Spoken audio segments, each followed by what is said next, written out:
September 11th, 2001, 9:30 in the morning. 35,000 feet over Ohio, Tom Burnett's phone rings in the cabin. It's his wife. She has something to tell him. Planes have hit the World Trade Center, she says. He already knows something she doesn't. His own flight has just been hijacked too. In the next 30 minutes, 44 people will decide, together, to do something no hijacked passengers had ever done before. Rush the men holding the plane. This is not a story about a bomb that went off, or a mechanical failure, or pilot error. This is a black box that recorded something almost nobody expects to hear. Ordinary people choosing what happens next. Here is the true story of United Airlines Flight 93, built entirely from the official investigation, the declassified cockpit transcript, and the words the people on board left behind. You're watching Black Box Breakdown. United 93, the passengers who fought back. Chapter 1, a 42-minute delay. United Airlines Flight 93 was scheduled to leave Newark, New Jersey for San Francisco at 8 o'clock that morning, a Boeing 757, 37 passengers, 7 crew. Routine ground congestion held it at the gate. It did not actually take off until 8:42, 42 minutes late. That delay would matter more than anyone on board could know. Among the passengers were 4 men traveling together, though they did not sit together. Seats 1B, 3C, 3D, and 6B. The man in 1B, nearest the cockpit, was Ziad Jarrah. According to the FBI and the 9/11 Commission, he had trained as a pilot at flight schools in Venice, Florida, after being radicalized in Germany and meeting Osama bin Laden in Afghanistan. The other 3, Ahmed al-Haznawi, Ahmed al-Nami, and Saeed al-Ghamdi, were recruited through mosque networks in Saudi Arabia and trained at al-Qaeda camps in Afghanistan. Their job was to subdue the crew and passengers, not fly the plane. This was supposed to be a 5-man team, like the other 3 flights hijacked that morning. A 5th man never made it aboard. An immigration inspector in Orlando turned him away in August, suspicious of his cash and his one-way ticket. The 9/11 Commission's assessment is that Flight 93 was headed for the US Capitol, or the White House. It could not determine which with certainty, because the flight never got close enough to either. Chapter 2, 9:28 in the morning. By the time Flight 93 took off, 2 other hijacked planes had already struck the World Trade Center. United's own dispatcher sent a warning to the cockpit at 9:24. The captain didn't yet understand it was about his own flight. At 9:28, over eastern Ohio, at 35,000 feet, it happened. Cleveland Air Traffic Control heard a mayday call, then a struggle. Then, get out of here, get out of here, get out of here. 4 minutes later, a hijacker keyed the cabin intercom, thinking he was speaking to the passengers. Instead, it went out over the radio to every controller listening. We have a bomb on board, so sit. The FBI later found no trace of explosives at the crash site. The cockpit recorder never captured a gun being fired or mentioned.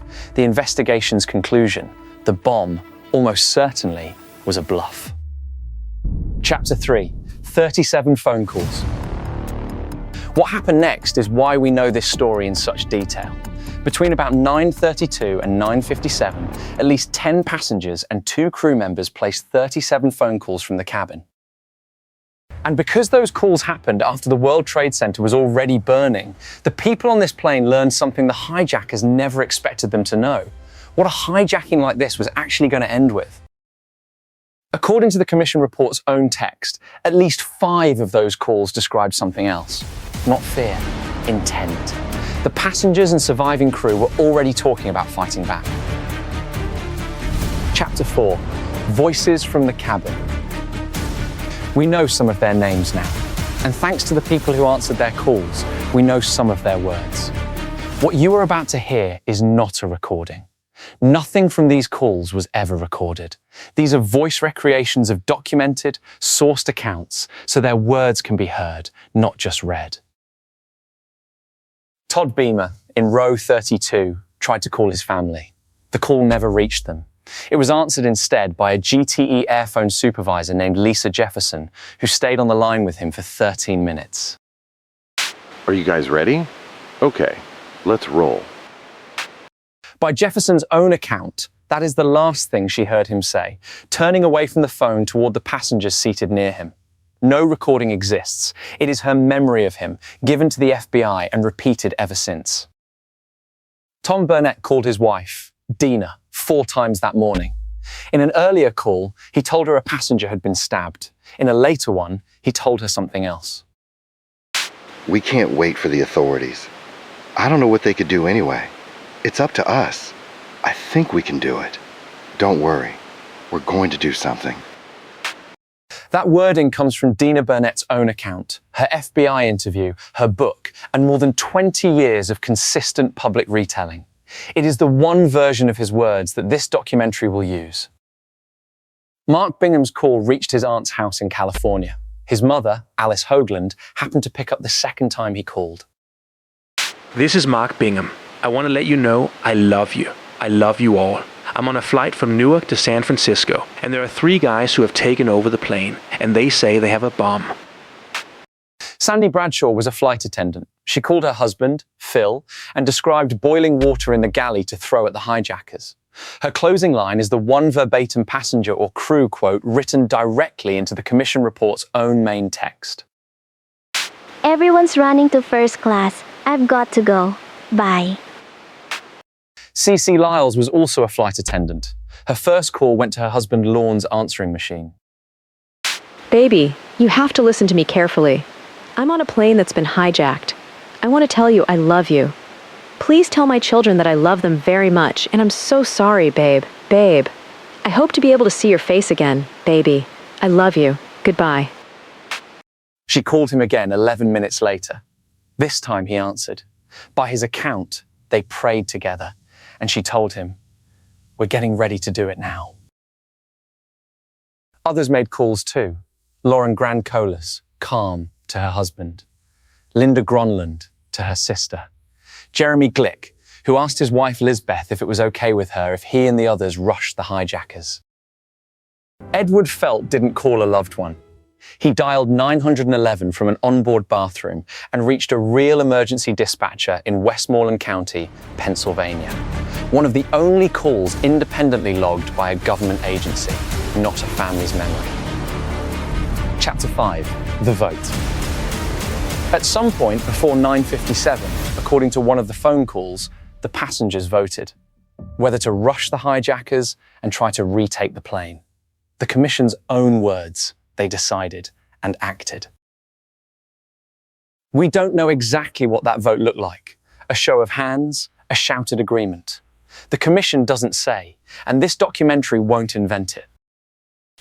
At 9:57 in the morning, the passenger assault began. The commission report states it plainly. Several passengers had ended phone calls with the people they loved in order to join the fight. Chapter 6, 90 seconds. What happened in the cockpit over the next 6 minutes comes from one source only, the cockpit voice recorder. And here is what you need to understand about it before you hear a word. That recording has been played publicly exactly once for a jury in 2006. It has never been released to the public. What follows is a transcript recreation, not the actual audio, which does not exist anywhere outside a federal courtroom. In the cockpit. If we don't, we'll die. Is that it? Shall we finish it off? No, not yet. When they all come, we finish it off. Roll it. That's a different line from Beamer's Let's Roll. This one comes from the cockpit recorder itself during the struggle, from a passenger the commission was never able to identify. 2 separate moments. Do not confuse them.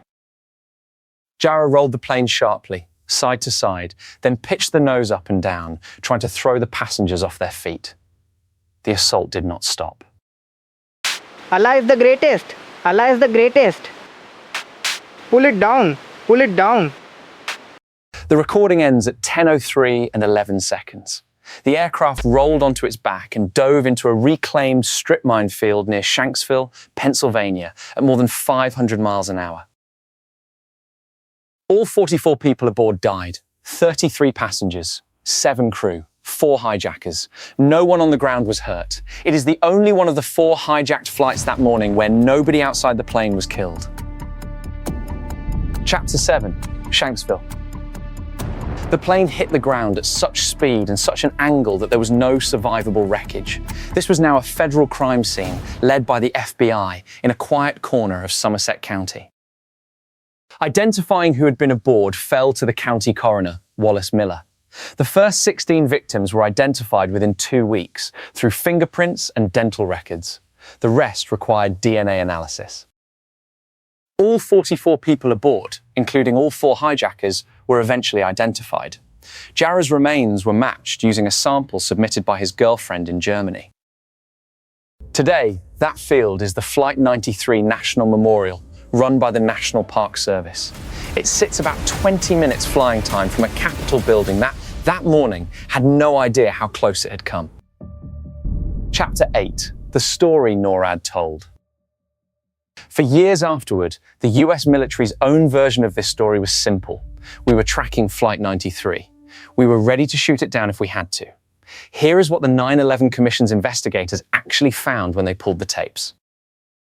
3 F-16S from a North Dakota Air National Guard unit stationed at Langley Air Force Base were scrambled at 9:23, airborne by 9:30. In 2003, NORAD testified this was in response to Flight 93 or to American 77. The Commission's investigators subpoenaed the actual tapes.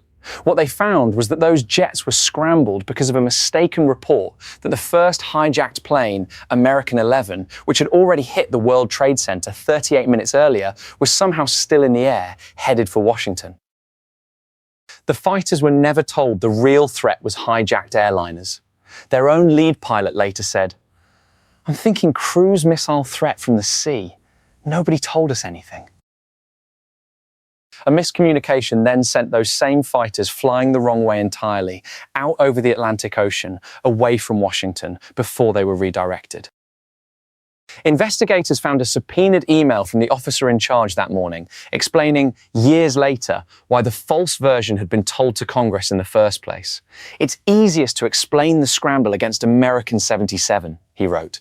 "It takes a lot of time to explain your scrambling fighters against a plane heading away from the target." One more claim didn't survive scrutiny either. A pilot from a separate Air National Guard squadron gave a detailed, dramatic account of personally locating Flight 93 and preparing to ram it. Commission investigators found his own squadron was not airborne until 10:38, 35 minutes after the plane had already crashed. When investigators confronted him with the timeline, he didn't explain the discrepancy. He left the meeting. To be precise about what this is, and is not. This is a real, documented case of an institution's public account not matching its own tapes. It is not evidence that anyone allowed the attacks to happen or intentionally let Flight 93 through. The people at the radar screens that morning were improvising in good faith against something nobody had trained for. Chapter 9. What actually could have stopped it? So could any fighter, anywhere, actually have reached Flight 93 in time? The military's own radar center, NEADS, first heard the flight had even been hijacked at 10:07 in the morning. Flight 93 crashed at 10:03. 4 minutes earlier, the military learned Flight 93 existed after it was already on the ground. The order authorizing a shootdown, worked out between Vice President Cheney and President Bush in the White House shelter, wasn't even communicated to the military's command center until 10:31, 28 minutes after the crash, and it never reached the fighter pilots over Washington at all. The Commission's own report addresses the military's claim directly. NORAD officials have maintained that they would have intercepted and shot down United 93. The Commission's answer? We are not so sure. And that is also why a persistent rumor that a military jet shot Flight 93 down, or that no real plane crashed there at all, does not hold up. No missile fragments were ever found in the wreckage. No fighter was ever close enough, briefed enough, or authorized in time. The debris pattern matches a high-speed crash, not an explosive strike. The flight recorder data matches an uncontrolled dive after a struggle, not an intercept. And all 44 people aboard were positively identified through DNA. Every piece of physical evidence points the same direction. The Commission closes with this. We are sure that the nation owes a debt to the passengers of United 93. Their actions saved the lives of countless others and may have saved either the Capitol or the White House from destruction. So what stays with me about this one isn't the hijackers, or even the confusion in the sky above Washington that morning. It's that the only reason we know any of this, the only reason there's a black box worth breaking down at all, is that 40 people picked up a phone, learned the worst, and decided anyway. No fighter jet saved that flight. No general, no order, no chain of command got there in time. The passengers of United 93 saved it, with a vote, a rush down a narrow aisle, and about 90 seconds. This has been United 93. If a black box capturing an institution's own confusion is the kind of story you came here for, wait until you see how one hidden piece of software doomed 2 more airliners full of people who never knew it existed. Subscribe to Black Box Breakdown for the true story behind every disaster told from the black box out. If this one got under your skin a little, good. That's the point. And it only keeps happening because people like you keep showing up. So do one thing for me. Hit subscribe. It is free, and it is the whole reason Black Box can keep taking these disasters apart.